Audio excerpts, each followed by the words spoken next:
Hello and welcome back, Goobers and Goobettes. This is Goober MMA, where two silly boys are going to be going over analytical views and statistics to do proper predictions for the upcoming UFC 10. So, if you want to see how we do it, stay tuned, watch around, and we'll discuss it in the end of the video. Thank you for watching. Jesus died upon the cross for your sins, boy. And the devil came on the earth, and God come down and mash up all the devil work. Mash up that devil work, yes. Oh yeah, so for the first fight, we got Kennedy Nzechukwu versus Lucas Brzezinski. I'm gonna go with Kennedy Nzechukwu. Nzechukwu didn't really show anything in his last fight. It was against Chris Barnett, and Barnett blew out his knee. So, I mean, he literally weighed 400 pounds. So it was like, dude was gonna blow out his knee. But yeah, he didn't really show anything in his last fight. Jesus, sorry. But yeah, so basically, I'm gonna go with Kennedy Nzechukwu. He came down and mashed up that devil work. Nobody's gonna see this. It doesn't matter. But yeah, so yeah, I'm gonna go with Kennedy Nzechukwu. Probably by knockout. I'm gonna go with first round knockout. I don't know because they're both going to be heavy hitters. So I mean, it's. I give it maybe. I'm no expert in sports whatsoever, and I'm going to say probably Dude's a casual, bro. Dude's a casual. Second round knockout. Second round knockout. That's what you're going for. I'm going to go no information at all. Or no information. I don't know jack shit about UFC, football, or anything like that. Nzechukwu did not die upon the cross. He was reborn after Jesus died upon the cross. Kennedy Nzechukwu, round 1 decapitation. Future Jordan, remember to skip. No, I'm not skipping to that part. I'm not cutting this out. This stays. It doesn't matter. Kennedy Nzechukwu came down and mashed up all that ever. Plague Wida, no good. Old as shit, first of all. Yeah, and he's just not that great. And he's taking a lot of damage in his career. He's also 5'7" and short. Yes. But he's got a lot of damage taken in his career. He's got a lot of fights in his career, so that just fights equal damage. That's fair. I got Chase Hooper pretty much however he wants. I'm gonna say this fight goes to a decision. Chase Hooper by decision. Look at him, dude. Look how weird he's built. His legs are red as all fuck. Yeah, dude's built like he's holding in a fart, but like it's all traveling to his legs. It's like if Adam Sandberg had a stronger jawline. I'm gonna let you try that one. Yeah, no, I'm going with that one. Dude. Adam Sandberg, that's who you're. Yes, SNL Adam Sandberg. Andy Sandberg. Who gives a fuck? Genuinely, who gives a fuck about Andy Sandberg? All right. If you're watching this, Andy Sandberg, I meant what I said. Future Jordan, remind Hunter how dumb he is. Okay. Moving on to the next one. Moving on to the next. Future Jordan, Michael Chiesa versus Max Griffin. Michael Chiesa shall. YouTube doesn't like the word die. Michael Chiesa shall be unalived in this fight. He dies upon the cross tonight, or Saturday night. Not tonight, but not for our sins. Though. He's just gonna die. Just gonna die. Oh, wait. What? It's like watching two fat bitches fight over food, and it's healthy food. So it's just That's staying, bro. That's so staying, bro. This video is so getting monetized, bro. Well, I'm not monetized anyways, bro. It doesn't matter. On to the racist part. It's so getting age restricted. Yeah. Max Griffin versus Michael Chiesa. I think Max Griffin is gonna take this one. Shall it be easy? And shall it be quick? Max Griffin with a vicious head kick. That's how I think it's gonna happen. Round 2, vicious head kick, decapitation of Michael Chiesa. You're hoping. Moving on to the next fight, Cody Durden versus Joshua Van. Joshua Van by decision. Hopefully his chin holds up. I know he got KO'd 2 fights ago. He won his last one. I hope he stays good in this division. It's kind of a boring fight. Doesn't really matter. Yeah, it's a fight to keep you occupied. I guess. Moving on to the next fight, Chris Weidman versus Eric Anders. All right, so this is how I want this fight to go, right? If in my ideal world of how a fight could go, I would really love Eric Anders to come out there, immediately just full sprint at Chris Weidman with his fingers out, straight into his eyes. I want him straight in the eyeballs. Like I want him to, like I want him to be blind, right? Captain Insano shows no mercy. But yeah, I want him to come out there. And get eye poked. Or here's your other option. Well, this is the only other option. He comes out there, full on Ben Askren sprints at him, and gets flying knee KO'd faster than Ben Askren did. It becomes the new record fastest knockout of all time.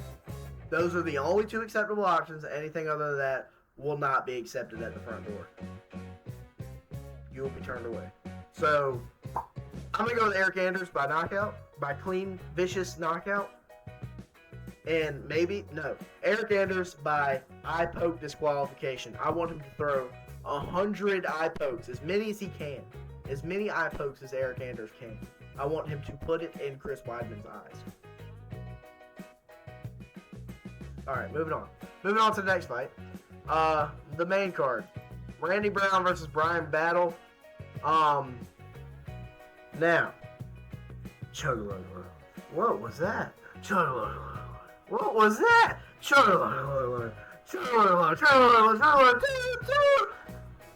Nobody's hopping on that train. Brian Battle is a hype train that will not go. I feel like Randy Brown by TKO, you either get on the train or you get left at the station and that train is headed for a cliff. Nobody's hopping on that train. Brian Battle is going to get KO'd. Second round. Remember, he did say he won't let a Frenchman hit an American, but let's see how that holds up against a Jamaican man. Yeah, you really think you're going to lose? You really think you're going to win a fist fight with a Jamaican guy? No, man. He said, I want... Jesus died upon the cross for your sins. He said, I want to think that I said, one. You wondered why I'm doing the accent? Jesus died upon the cross for Randy Brown. Jesus died upon the cross for him. Brian Battle gets finished. Hype train derailed. George in the final match. Right. Moving on to the next fight. Movsar Evloev versus Aljamain Sterling. I really don't care who wins this fight. They're both the most boring style of grappling I've ever seen in the sport. If I could pick one to win, I guess Aljamain Sterling, because at least he doesn't, come from the cousin. I like to call them the cousin cliffs, because they all cliff. They're living on a big old cliff, and they're all cousins. Yep. They're all cousins. Somewhere in Dagestan, they are cousins. Yeah, and everybody's cousin is married to everybody else's cousin, and they're all related to each other. It's just weird how that works. But they all have the same teacher. I call them the cousin cliffs. That's just where it's at. They're all wrestling the same bears. They're all doing the same stuff. They're all, you know what I'm saying? The entire. I really just. Family. Yeah, the whole alphabet soup family. I really just hope Aljamain Sterling wins this. If I had to pick one to win, I want Aljamain Sterling to win it. He's not the favorite, but if there's somebody who can figure out the style of grappling that Movsar Evloev would impose, I think it would be Aljamain Sterling, because he can just get to that back and just sit there the whole fight. So if there's somebody to do it, it's going to be Aljamain Sterling. I'm going to go with him by decision, and it will be the most boring fight on the card. But yeah, expect that fight to happen. Expect that boring fight to happen. Next fight. Vicente Luque versus Themba Gorimbo.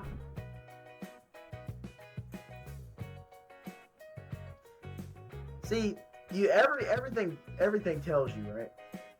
Go Vicente Luque. He's a 650 favorite. He's better than this guy, right? But remember what Buckley did to him. Buckley made him fold. Buckley made him quit. Who's to say he doesn't quit again? Give me Thimba Garimbo by knockout. I actually like Vicente Luque. I actually like Vicente Luque, but he's just not the same fighter anymore. And if he loses this fight, he should definitely hang it up. But yeah, he's just not the same guy anymore. But for this next fight, it's going to be Dominic Reyes versus Anthony Smith. It depends on who you think is going to actually try and win this fight. Dominic Reyes beat John Jones and then lost a lot after that. Anthony Smith sucks. But Dominic Reyes loves to get chin. So it's really just who you think's going to have the worst night. And I just, my heart tells me to go Dominic Reyes. I think Dominic Reyes is going to win this fight. I think Anthony Smith is going to have the worst night out. But, I mean, I'm picking the underdog, but I'm going with Dominic Reyes. I think he can do it. He's coming off of a win. Anthony Smith's coming off, 2 losses? Something like that. So, I mean, you'd have to be crazy not to go with Dominic Reyes here. But maybe I'm crazy. Moving on to the next fight, Nate the Train. Nate Landwehr versus Doho Choi. Nate the Train, go get it done. Go get it done. Knockout. Actually, what it's supposed to be like 80%. Yeah, but this guy was also on and off for years at a time. He would come back and fight once a year, something like that? Yeah, they had a 4-year break. Yeah. 2-year break before that. I'm thinking that Nate is going to win by knockout because this guy is on and off so much, and he'll come back, lose a couple fights, and win a fight. Nate Train. Nah, I mean, if Doho Choi wins, it's gonna be because he knocked him out. There's really no other avenues to win here. But Nate Train can win by anything besides submission. I don't think it's gonna be a submission. But Nate Train could very easily outpoint him and win. So I'm gonna go Nate the Train. Or should I? You know, one train's already been derailed tonight. What about Nate the Train? Nah, I'm gonna go Nate the Train. Nate the Train's gonna win. Doho Choi is way too off and on to be even with this whole matchup. In my unprofessional opinion. He's alright. He's very good, but he's just, he's just not all there. Bryce Mitchell by anything he wants to. Chrome Gracie sucks. This is my breakdown for this fight. Bryce Mitchell by everything, and literally he has a 0% chance to knock him out. 0% chance. Wait, I did that backwards. 0% chance to go to a decision. 0% chance to knock him out. He has an 100% chance to get a submission. That is his only way to win, and it won't happen. Bryce Mitchell by however he wants to do it. Chrome Gracie sucks. The Gracies need to retire from MMA. They need to go to golf or something. Do some baseball. They all are trash. They have no striking. They are boot scooters, bro. They're doing the boot scoot boogie. They're doing that. That's Bryce Mitchell's thing too. Old country boy. Yeah, but Chrome Gracie sucks. All the Gracies suck. Cut Chrome Gracie from the UFC. Get him out of here. He's ass. Get him out of here. Once again, another one of the cousins is in the circle again. He's a little bit outside of the cousin region. He's close. He's 6'7". Yeah, he's definitely not a part of it. Yeah, but for this fight we got Cyril Gane versus Alexander Volkov.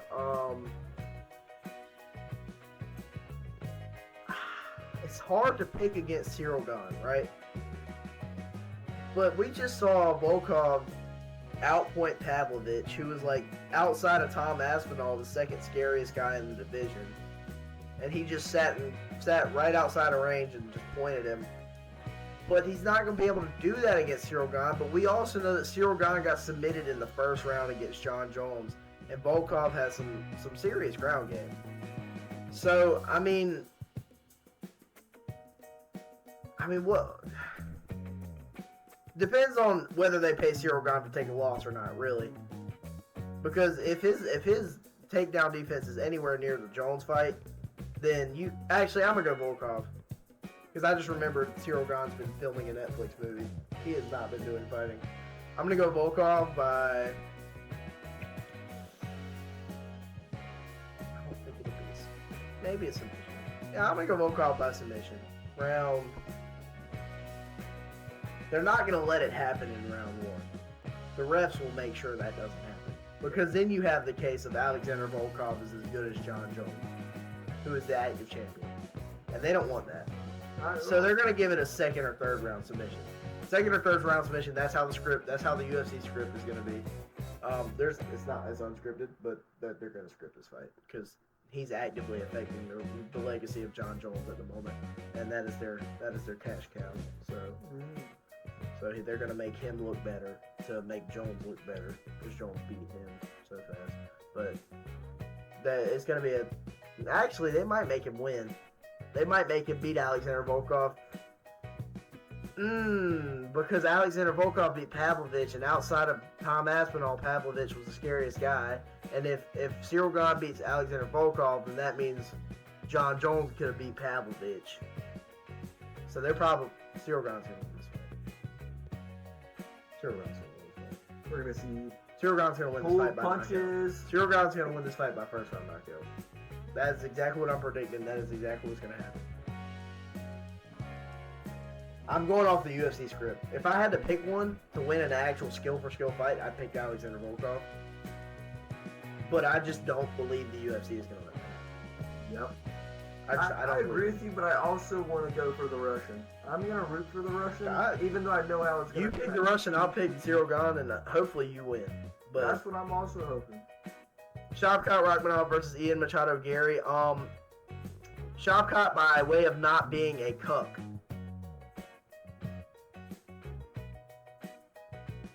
He is from Kazakhstan. Shavkat by way of not being a vegan. Shavkat by way of not having purple fight shorts. Shavkat by way of actually fighting strikers. You have no idea what I'm talking about, but like everything I'm saying means something. Because he is a cuck. Like his wife actively makes him into a cuck. And then she also wrote a book about how to be a gold digger. And, so it was his wife who wrote that. Yeah, and then also he's a vegan. So he's silly. And also he's like a Conor McGregor wannabe. So it's like, dude, I really wanted to lose. I'm going to go Shavkat by way of... You know, I really think he's going to do a submission on him, bro. I really think he's going to submit Ian Gary. I don't know why, I just have this really weird feeling that it's going to be a submission. Yeah. Yeah, Shavkat Rakhmonov by, fourth round submission? Is this the main or co-main? Oh, this is co-main? Fourth round submission. I said, is this the main? I meant, is this the co-main? Yeah. So, yeah, I'm going to go fourth round submission, Hamzat, by maybe like rear naked choke or armbar. That's kind of how I'm figuring it might happen. Yeah.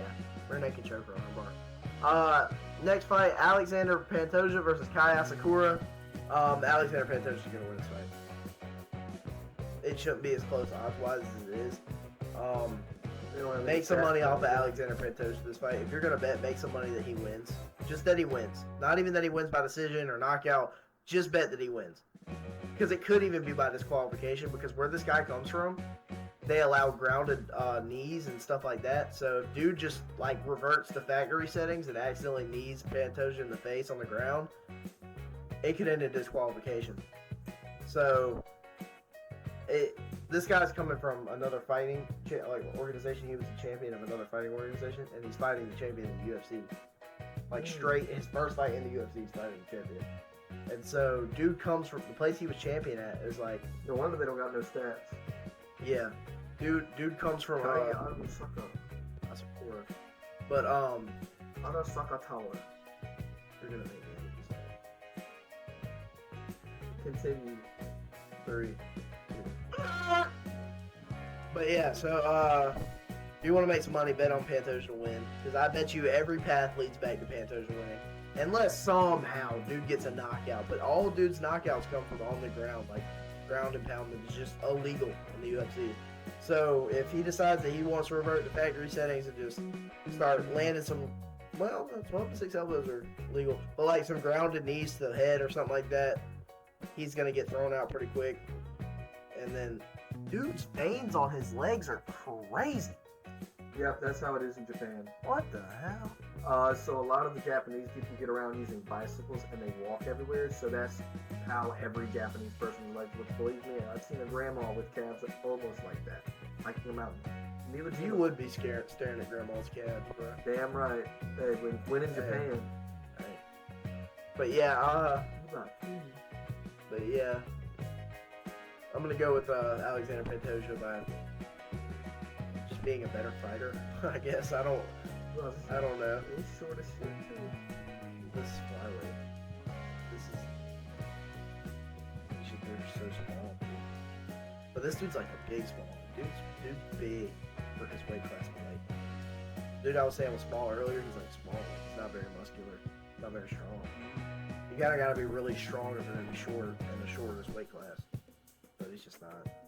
But yeah, Alexander Pantoja by however he wants to do it. Moving on, we have a fight that is now scheduled. Holland versus De Ridder at middleweight on January 18th in Los Angeles, California. That's going to be on the same card as the Yuri Prohaska Jamal Hill fight. Apparently everybody says that this is going to be an easy win for Holland, but I don't know. De Ridder could be tough. But, I mean, Holland's a universal gatekeeper at this point, so he's a gatekeeper for the welterweight and middleweight division. So, you know, what are you going to do with him? What are you going to do without him? Like, he's kind of a staple in both the divisions now, but he's not good enough to really move up, and he's not really bad enough to fall down any spots. I see him being a gatekeeper till the end of his career, really. But, yeah, that's it for this video. Tune in Saturday when the 310 comes on. I'll be live streaming it then. Yeah, that's it though. Toodles, you got anything to say? No, man, I'm with you on it. Doodle doodles and noodles, baby. Ooh, spaghetti. Alright, alphabet. What's in this?